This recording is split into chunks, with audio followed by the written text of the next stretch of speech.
All right. Well, obviously, it's good to be back here in Northwest Florida, but not under these conditions. But I always start by expressing a tremendous amount of gratitude for all the people working here in the EOC and out in the field. We had an opportunity today to go by a home where the sheriff's office rescued a family as a barge headed towards their home as the water rose and they were trapped. And you never think that a barge is going to crash into your house, and that came perilously close to occurring. But it just reminds you that there are people out there in the midst of the storm who are risking their own lives for the safety of others, and we can never express enough gratitude for that. Obviously, with the sheriff and all your local officials as well, you have a lot of issues that come up in the aftermath of a storm. But the one we focus on at the federal level is beginning that process of getting a declaration from the president in response to the governor's request, because that opens the door to the federal funding that becomes available to help local governments deal with the initial cleanup and response. The second phase of it, obviously, is a longer-term aid package, as we've done in the past for other storms and national disasters and natural disasters. And we've also preliminarily begun some of the work on that. And unfortunately, we have, in Florida, gotten, even in our delegation, very good at that kind of work, because we've had to do it numerous times just in my 9 years in the Senate. So, but the first thing is that federal aid that allows local governments to execute and be reimbursed for these contracts, which are critically important for the cleanup and the response activity that has to happen after something like this happens. So I'm hopeful we'll have good news on that fairly soon, and then we'll build out from there. In addition, you come always as you visit in person, and you hear some challenges that you may be able to be helpful in, even if it's not a legislative issue. For example, with telecommunications, there's been some unique challenges here, which in some cases could potentially have been catastrophic failures of communication in terms of being able to inform the general public. So there's some issues there we'll bring to the attention of the national carriers to see if we can't bring some resolution to that fairly quickly. But we'll be here every step of the way to be helpful, and I certainly am glad to have received a lot of the information we got today. I think it puts us in a much stronger position to go out and get the help we need. So, do we have any questions? Yes, sir. What did you see as you were out surveying the community today, and do you feel like we'll meet the threshold for the major disaster? I do think they'll meet the threshold.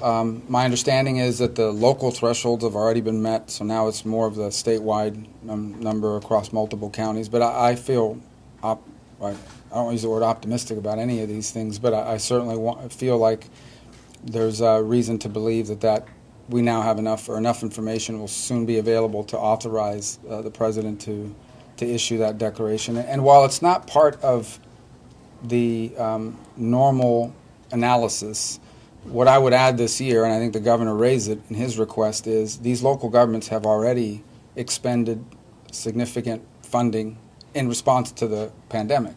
So their funding situation is already precarious going in as a result of that, and I shouldn't, maybe precarious is not the right word, but certainly challenged by expenses that were not anticipated, combined with potential revenue drop-offs, and going into the months and year to come where it's still hard to tell what the impact of the pandemic will continue to be in terms of revenue. So I think that's a factor that, while not an official one, I hope will be taken into account, because these local governments need to be able to respond to this event. You cannot have debris laying around for months and months on end. It pose a tremendous public safety risk, not to mention a quality of life one. So I feel optimistic that the threshold amounts will be met. There'll be enough information available for them to be able to act on this.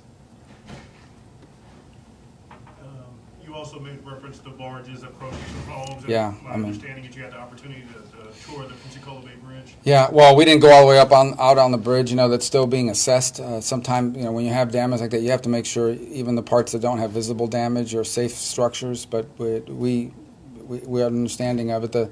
The situation, we actually were able to see on two occasions a barge in someone's backyard. I mean, you just don't. When you buy a house, even on the water, you never think that a barge may come crashing into your yard and or home. So there's a real, obviously that's a federal department, that's a State Department of Transportation contract that those barges are associated with. and I know a lot of people have a lot of questions about what precautions were taken by the contractor, the company who owned those barges, and how can it be these things became dislodged, damaged the bridge, and just basically came across and could have really caused some real havoc. I understand that this storm, everybody knew there was a storm. I'm not sure how it played out, was something that was fully anticipated.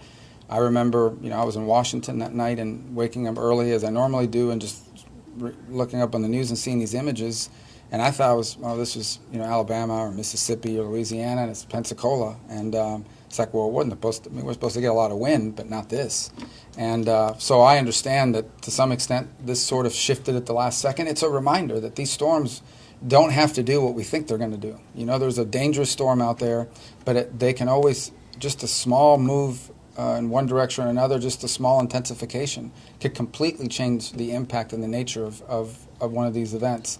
And I think despite the challenges that this poses, it's a blessing that it could have been far worse in terms of loss of life and human suffering. But the issue with the barges, we've been through a lot of storms. I'm not sure we've ever seen that number of these enormous vessels just flying around.